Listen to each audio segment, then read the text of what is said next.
I actually wanted to pick up on the last set of comments we had just before the break to establish a little bit of continuity, but also because Jessica's question was so interesting about the how do you understand and how do you explain the fact that you could have children growing up in conditions of really abject poverty and yet not experiencing, so it appears, some of the disadvantages that we normally associate with children in poverty.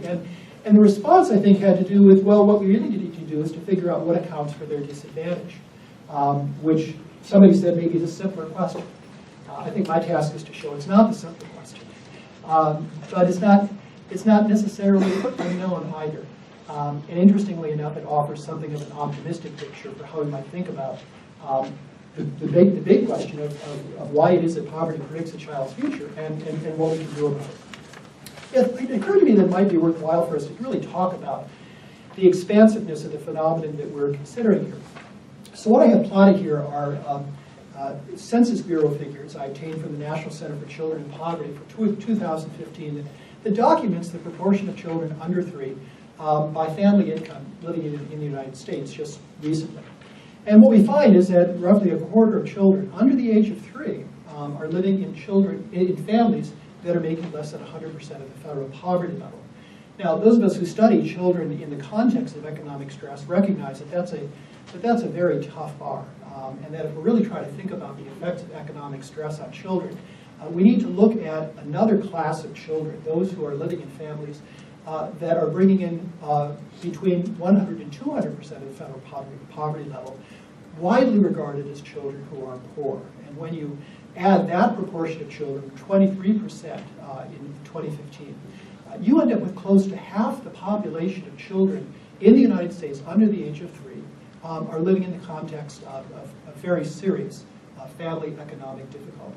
And it's those kinds of children that we're going to be talking about here, in part because that is the appropriate model for thinking about when economic stress begins to affect children psychologically, behaviorally, and as we'll find in just a moment, neurobiologically as well. Relative to adults, I think we all know that American children are disproportionately likely to be poor. It is also true that the younger the child, the more likely the child is to be living in a family in poverty. So the proportion of children under age 18 who are living in poverty are higher than any other age group.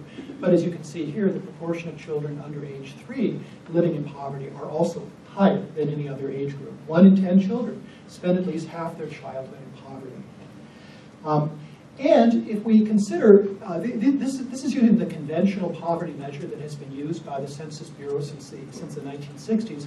If we consider as an alternative the supplemental poverty index, which many people consider to be a more accurate and robust estimate of the prevalence of poverty throughout the country, we come up with a shocking conclusion, which you may have heard in the media recently, that California has the highest rate of child poverty in the nation because the supplemental rate takes into account various non-cash transfer programs, but also takes into account the cost of living, which makes life particularly difficult for many California families.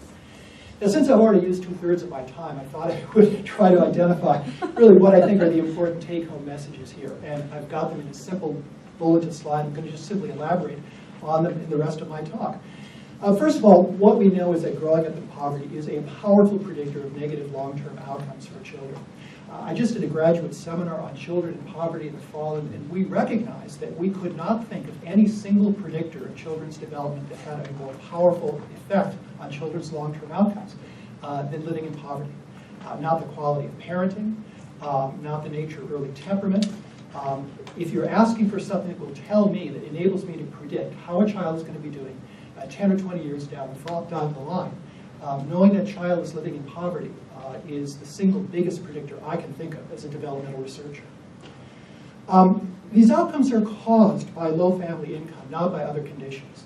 And so as my economics colleagues, particularly Marianne Hage, has helped to point out in her own review of the research, the debate in the past over are we talking about conditions, pre-existing family conditions that lead them into poverty and also account for bad outcomes in children has been a settled issue now. As a result of experimental and quasi-experimental research design, they're showing that growing up poor is affecting children's achievement, health, and other outcomes that predict their later adult success. And that when we can change some of those conditions, as I will be saying in just a few minutes, when we provide income supplements, for example, through the Earned Income Tax Credit or through SNAP, we can have an effect in improving children's immediate and long-term well-being. To use a theme that I'll probably repeat again later this morning if I have enough time, money is an incredibly powerful tool for dealing with poverty. Shouldn't be a surprise, but research is showing us that time and time again. Furthermore, programs targeting children's health, Medicaid, WIC, free and reduced lunch, also improve children's cognitive and health outcomes. So it turns out it's poverty that is really having these effects, not other conditions that might be correlated with family conditions. Poverty has such a significant impact because it affects children's development on multiple levels, and my next slide will elaborate on that. That is why it's such a powerful determinant, because it essentially affects children in multiple ways, creating what developmental psychologists in their technical language call a snowball effect. That is, a rapidly cascading constellation of influences that are mutually reinforcing and therefore have an increasingly powerful momentum in shaping children's developmental outcomes. So intervening at one small point may not necessarily alter children's developmental trajectories if you're not looking for multiple pressure points at which you can have a more significant impact on children. But finally, I'm going to end up with the good news, which is that these influences do begin very early, and that's also important, but they can be changed. And I think that's where some of the optimistic story in what is otherwise a very pessimistic account begins to appear. Now, I'm going to spend a few minutes on this figure, partly because I spent a lot of time drawing it, and so you need to spend a lot of time looking at it. But it also, I think, helps to capture these multi-level mechanisms that help to account for the effects of poverty on children. And we simply begin with this figure at the bottom here, which describes the outcomes in terms of child functioning that have been well documented in the research literature to be associated with child poverty. You've been hearing about them so far this morning. You'll hear more about them as we go on. They have to do with the fact that children who are born in poverty are less likely to finish high school, but it's not just the poor educational completion that is important here. What we also find in studies of younger children is that there are also deficits in cognitive function, poor language processing skills that we can observe as early as a toddler period.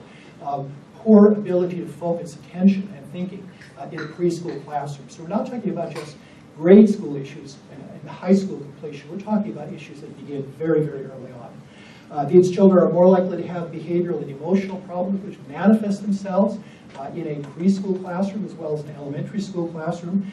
And poor health outcomes is now becoming the sad story revealed by recent research by colleague Cam Hostenauer, presented an absolutely amazing paper on Friday, talking about sort of the neuroimmunological networks that are devastated by early adversity, poverty being an important model for how this occurs. It's why children in poverty are often beset with chronic health problems and more acute responses to acute health challenges when they occur.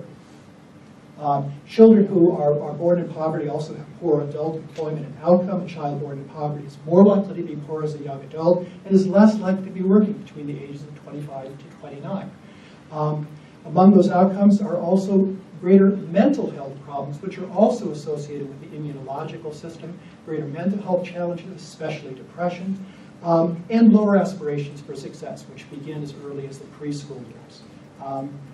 How can it be any surprise that with all these hits against them, children growing up in poverty have a difficult time making it? When we think about, therefore, the mechanisms by which this occurs, we always start with the economic stresses that are affecting children and their families, that include influences having to do with the broader social systems that we've been learning about earlier this morning, the kind of educational and economic segregation that Jacob talked about, the kind of school quality that McCall talked about, all of which have an impact on the housing instability that children in poverty often experience, lower school quality, lower child care quality, which is part of the reason these effects begin to take place before a child has entered kindergarten, poor health care, and riskier neighborhoods. But we have recognized in our research well, actually, let me back up. It's not just our research, but the research of a whole consortium of scholars, most notably led by Kathy Conver, who I think is here. There you are, Kathy. Who has talked about the ways in which these economic stresses have a direct impact on children because of their impact on family stress. And among the consequences for families of living in the economic difficulties of poverty is greater marital difficulty, heightened parent depression and anxiety, which are both comorbid in the context of adults experiencing stress. And that has impact on poorer parenting quality, poor planning for children's future, and those have natural effects upon children. But we have learned in our research that it's not just the economic stresses that need to be taken into account, but the emotional stressors that also go on. That is reflected in parent depression and anxiety, but it's also reflected in the social isolation of families that are experiencing economic difficulties. Social isolation not only in economically segregated neighborhoods, but also social isolation from their neighbors and from extended family members. It includes parental stress, greater substance abuse risk, and legal problems. And of course, these have an impact on child functioning as well. Some of the work that I've been most interested in has been how these kinds of influences go under the skin, in one sense, by affecting children. You're kidding. Affecting children psychologically, affect children's sense of competence and their own self-concept. A limited body of research is showing us that children as young as preschool age are aware of differences in family income. With increasing age, they increasingly believe these differences are driven by differences in ability and effort, so they take personal responsibility for their poor success. They are less likely to perceive status categories like poverty as flexible and changing, and therefore they may believe that family income status is immutable. Children from poor families, therefore, have lower aspirations than children from non-poor families. So in middle childhood, they may be affected by status anxiety, the recognition that other people perceive them more negatively as a result of their family's economic status. And then the new body of research that underscores these multi-level mechanisms is not only how all these social factors mediated through the family are affecting children and going under the skin in psychological functioning, but also going under the skin in biological functioning. This is a big, big story. We're simply seeing that children are adapting biologically to the chronic stress of poverty. Is poverty chronically stressful? Well, it is in fact the model that researchers are using to try to model chronic adversity on children's experience. We find change in stress neurobiology in terms of children's reactivity to the challenges ordinary children or other children would see as being typical and not worrisome. The effect on immune system functioning I talked about earlier, heightened autonomic nervous system functioning, and then brain development. We are seeing as early as infancy for children who are growing up in families in poverty changes to both functional brain activity but also brain morphology in areas not just only having to do with stress reactivity but having to do with language processing, memory, and importantly self-regulation, which is part of what undermines their school achievement. And finally, we're also seeing, which would be another talk in itself if I had more than 1 minute, the epigenetic effects of chronic adversity. Namely, we are seeing changes in gene expression early in life, in part as a consequence of the chronic stresses associated with poverty. I really do have a couple more slides here. Quickly, therefore, what I wanted to ask is simply, can these poverty-related effects be changed? Are we looking at such a snowball cascade of influences that it's literally irreversible once it gets started? And here's where the picture begins to look more optimistic. We know that family stress is directly linked to the availability of resources and supports a parent's experience. Parenting improves when adults experience reliable support, and money is a remarkable healer in the circumstances that parents are facing. We know that children's expectations and aspirations for success are malleable, especially when they're supported by children's experiences at home and at school. Carol Dweck's group has come up with some remarkable findings in a national study of Chilean school children, finding that children who are growing up in lower income families typically have a fixed mindset as it relates to their understanding of their own academic abilities compared to children in better off circumstances who tend to have that growth mindset. If you don't know what I'm talking about, come to her talk in April. But it turns out that when children are provided with support from lower income backgrounds, they develop a growth mindset that is comparable to those of children from more economically advantaged families. And even when we're considering the biological effects that go under the skin, we know that carefully designed interventions show that biological systems disrupted by chronic stress can be normalized over time. That's cutting edge work for us right now, but we're getting increasing evidence that that is so. So I'm going to make Tracy's job easier by having one more slide talking about policy implications. This is why I'm going into her time. The implication, therefore, is that the expansion of state social safety net programs can benefit children and reduce the intergenerational transmission of poverty, and Marianne will be talking a little bit more about that as well later on, so I won't take any of her time. But because of the malleability of early psychological and biological growth, particular attention to early childhood is warranted. And therefore, investment in early care and education funding in the California budget is an important investment in helping to cut off and helping to address some of the poverty-related challenges the California preschool system was designed to address. And I've said. Two-generation interventions addressing both parental and child needs are also promising approaches. We discovered it's more than, we're getting more than the sum of the parts if we're not only intervening to address children's developmental needs that are impaired by experience of poverty, but when we're also helping adults be able to deal with their circumstances while competent and be more effective parents. And then finally, child-centered interventions that recognize the under-the-skin biological as well as behavioral consequences are likely to be most helpful. To recognize that, for example, the self-regulatory challenges that children who are in chronic adversity show in a preschool or grade school classroom is in part a consequence of the biological rewiring associated with poverty, and that takes its own special set of interventions, which is part of the reasons why major school districts like the LA Public Schools have invested in training teachers in what they call trauma-informed teaching. Great. Thank you. Thank you.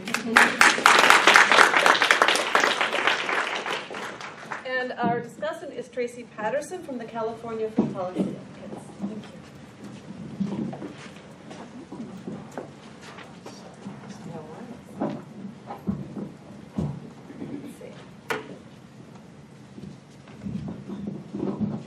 Well, thank you. And I completely forgive you for eating into my time. And I will say, too, I think mostly because I really appreciate the focus that your research has on the personal impacts of poverty on children and families. And I think when we often think about the research and the policy implications, we can lose the humanity at the center of that. And I think especially more about this these days as we live supposedly in a post-fact world, how we are supposed to move forward with policy solutions. And I think the way forward to me is by really centering the humanity of all this. So I appreciate that.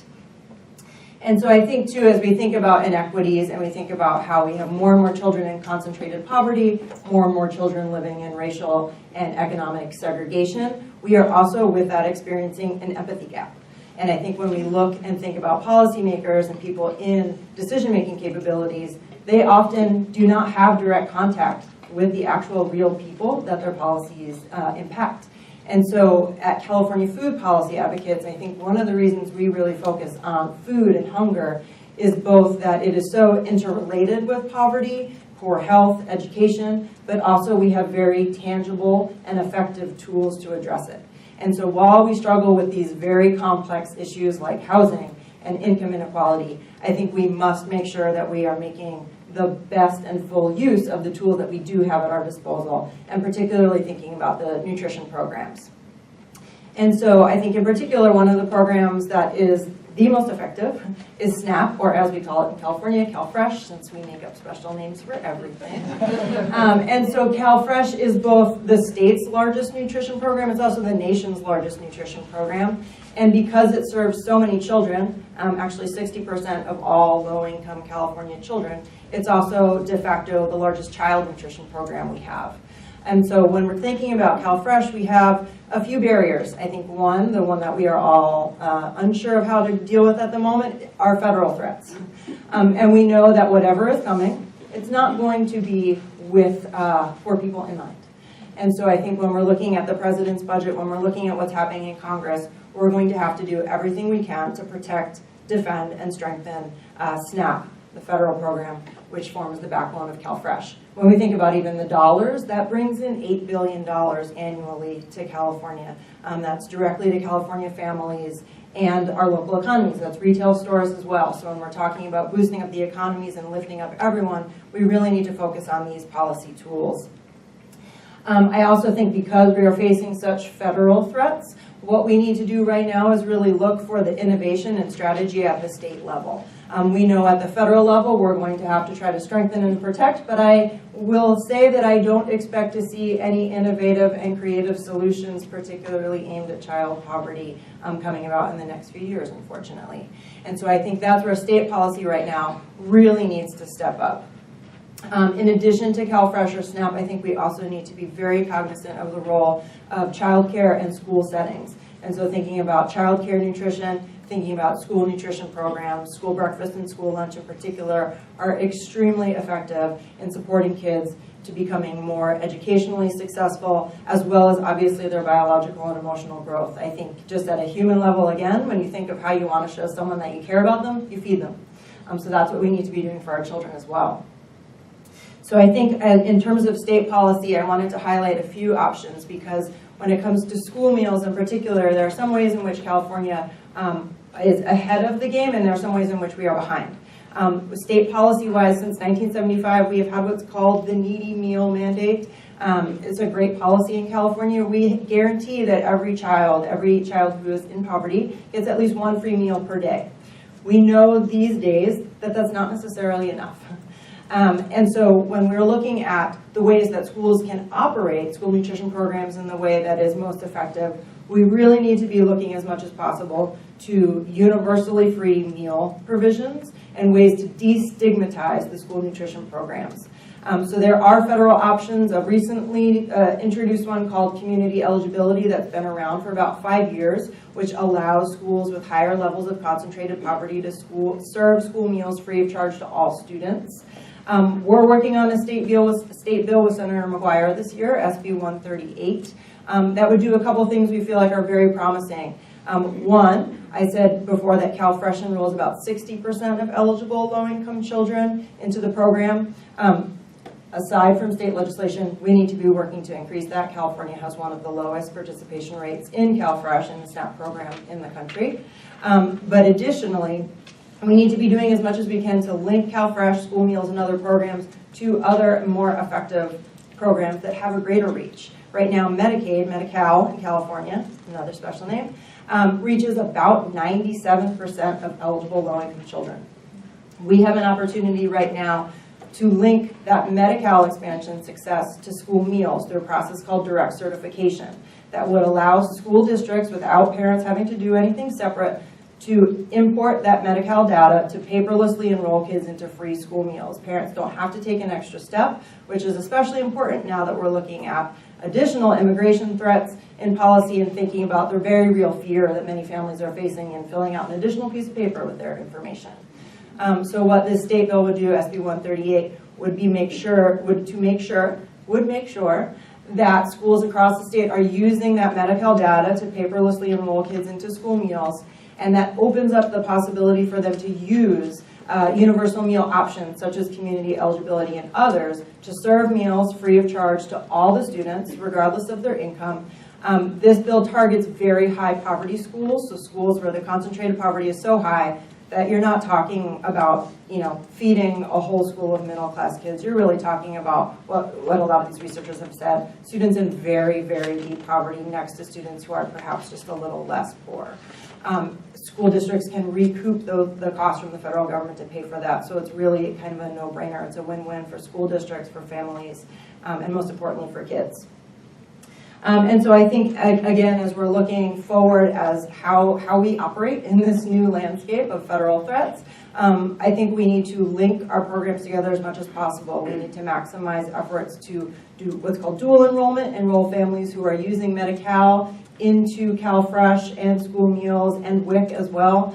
And I think that there is a lot of energy and momentum within the state to do that. And so I really hope that we can focus these next few years on being as strategic as possible to use whatever state options we have available for our children. Thank you.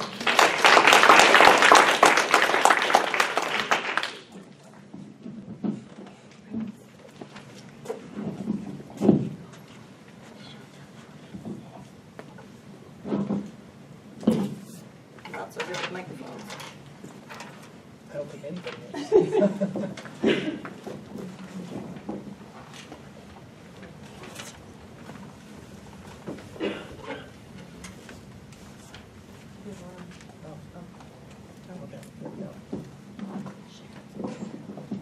So we answered all the questions. There's a question over here. Thank you very much for pointing out that the concentration on early childhood is key. And I wonder what you might see, I know this is just a very broad question, but what you might see as some of the most effective supports that could be put into place to that end? So does that look like preschool? Does that look like, early developmental screening? Well, as one who's married to the director of the UC Davis Early Childhood Education Program, if I don't say preschool, I'm in trouble. Right, and I might know this. No, I think that when we recognize that achievement gaps are already apparent by the time a child enters kindergarten, enters transitional K. And as wonderful as transitional K is, it has to deal with significant achievement differences that are already apparent when children enter. And we're seeing evidence that some of the effects of chronic adversity like poverty are already being apparent in infancy. Then it looks to me that the early childhood care and education space is an ideal opportunity to begin averting some of these ills before the snowball effect begins to pick up momentum. It takes high quality care to do that, and it takes investments in well-trained personnel to be able to accomplish that. It requires, therefore, more than just creating more slots, but creating a system that is adapted to the unique challenges that are faced by larger and larger numbers of kids who are coming in with a history of adversity. And I say that not just from the point of research. I speak regularly to these groups, and there are two topics they're always asking me to address. One is self-regulation, and the other is stress. And the two are linked because these teachers are telling me without equivocation that they are seeing more kids coming in who are more seriously stressed than they've ever experienced before. And those kids just get passed on to the elementary school system. That would be my suggestion. Thank you. Yes. You mentioned two-level interventions, so parent and child. What are some of the interventions that have a good evidence base you could point us to? Actually, I could point you to a recent issue of the Future of Children that has come out within the last couple of years. And the entire issue is devoted to two-generation strategies as it relates to intervening in families to avert some of the social ills, including poverty, that many of those families experience. And it's led off by a remarkable article by Lindsay Chase Lansdale and Jeannie Brooks Gunn. It really talks about two-generation interventions 2.0, and the argument being that we have learned from the first generation of these interventions from 10 years ago how to do these things much better in a way that better integrates the services for parents as well as for children. And they offer a number of model programs that people can draw upon. So that would be the source I would go to. Future of Children? It's a periodical called The Future of Children. If you Google just those words together, you'll end up with a website that is run by Princeton University. And if I can even just add to that, I would point out SNAP as a very effective intergenerational intervention. I think there's a lot of research that shows food insecurity is very strongly linked with caregiver depression and then has impacts on children. It's also, food insecurity is strongly linked with family violence. And so I think when you're talking about a very broad stroke, SNAP or CalFresh really is an intergenerational poverty intervention that improves the outcomes for both children and caregivers. That's right. You mentioned that there was an empathy gap. Can you talk a little bit more about strategies that have been used to close the gap? Sure. I don't know that I can talk about effective strategies necessarily because I think it's something that we're all struggling to learn as we grow more and more separated, both physically where people live and then also channels of communication that people pay attention to. I think with policy makers, thinking about that because that's the realm I work in, I think doing as many neighborhood walks, community tours, getting policymakers to really see the conditions that we're talking about. I think it's very easy to be removed from that and sit in an office and look at data and not think of those data points as real people. But I think the more and more that we can connect policymakers with their actual constituents and what those children and families look like and the conditions that we're facing is probably our best tool, because I think as long as we stay removed, we filter out the information we don't want to hear.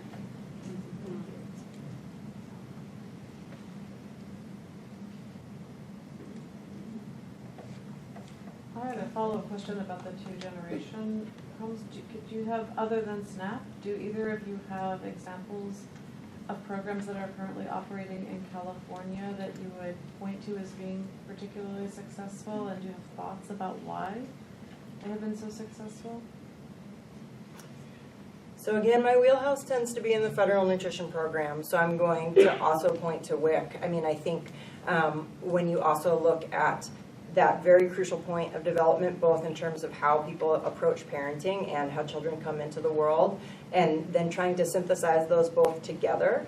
I think WIC has been shown to be very effective both at reaching parents. It has a much higher participation rate among those that are eligible to receive it, but we do notice there's a drop-off. Many mothers tend to drop off WIC right about the 1-year mark. It tends to be about when seems most closely linked with when formula coupons drop off, formula vouchers drop off.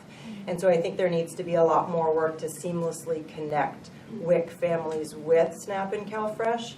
But I think, once we are able to try to remove the application barriers, the hurdles, and recognize that we have all these different siloed programs, but it's really the same person who needs to travel from one to the other, those will all become more effective in impacting that person's life. And the thing I would add, I was also going to talk about the WIC program too. The thing I would add is that there have been some wonderful experimental demonstrations here at UC Davis, there at UC Davis, using WIC as an avenue for parent education, and particularly for addressing some of the challenges of parenting a very young baby. And so the argument is that WIC is not only powerful as a two-generation intervention in this respect, but also from the point of view of helping parents who are themselves under stress be able to function better in that way. I'll also offer, I'm with our local United Way, and we manage a very small school-based program pilot, and it's probably a little too late because we're talking about early childhood, but we do have a program that identifies families that are having housing and financial instability issues, and working with them on that with the intent of having more academic stability for the children. So I can give you more information about that. If you look nationally, you can point to a number of programs that have been played out in the media. Providence Speaks being one example of how the talk, read, sing kind of mantra to stimulate early cognitive development has also changed parenting practices. And as useful as those programs are, and I think that there's much more that they could do, they can function also as two-generation interventions in alerting parents to the unique role that they have in helping to foster cognitive development at a time when many parents aren't exactly sure what's going on inside the head with the child that young. Paul? Andy was suggesting that infancy and early childhood is a critically important period to intervene in. I do want to remind everyone that development is a lifelong process, and in particular, adolescence is a period of incredible transformation and openness to influence. A lot of families move into and out of poverty, and moving into poverty in adolescence is similarly destructive as it is being raised in poverty in childhood. And there's even some work suggesting that experiences of poverty in the pivotal transition period is more damaging to school outcomes than experiencing poverty later in adolescence. So there's different windows of influence, and we can't focus exclusively on one development period or another. There could well be different kinds of approaches and intervention or even education that the same things that seem to be helpful for young kids might not be helpful for adolescents. Yeah. But we really need more work in identifying the multiple different ways in which we can assist families across the developmental spectrum. Well said. Yeah, I think, in thinking about universal meals, I think when we look at that model with school meals, it's most impactful at the middle and high school years, because that's exactly when peer pressure sets in, stigmatization, and an understanding of what it means to receive that free or reduced price lunch, whereas we don't see that with, first graders or kindergartners. You get in line to get the meal. And so I think that age can be particularly difficult to reach with safety net programs like nutrition programs, and so the more we can make it something that schools provide. We give you desks, we give you books, that's not stigmatized. Let's give you meals as well, and not differentiate you from your peers. And I guess I would extend, Paul's worthwhile reminder with sort of a general caution in identifying critical periods of any kind. How tragic it would be if we created if we could create in California, a wonderful system of high-quality state-run preschool programs, and then children are funneled off into poor schools in economically segregated neighborhoods, how much long-term benefit do we expect that would have if we're not following on to the benefits of our early intervention? And that, of course, has been a trenchant debate in the early intervention community. Can we get a sleeper effect if we're not finding any way of being able to build on the kinds of competencies that we have developed in kids early on? So I think that the idea is not that there are magical periods when intervention is going to do the trick, but that we've really got to find ways of providing continuing supports for competency all throughout the lifespan. Thank you.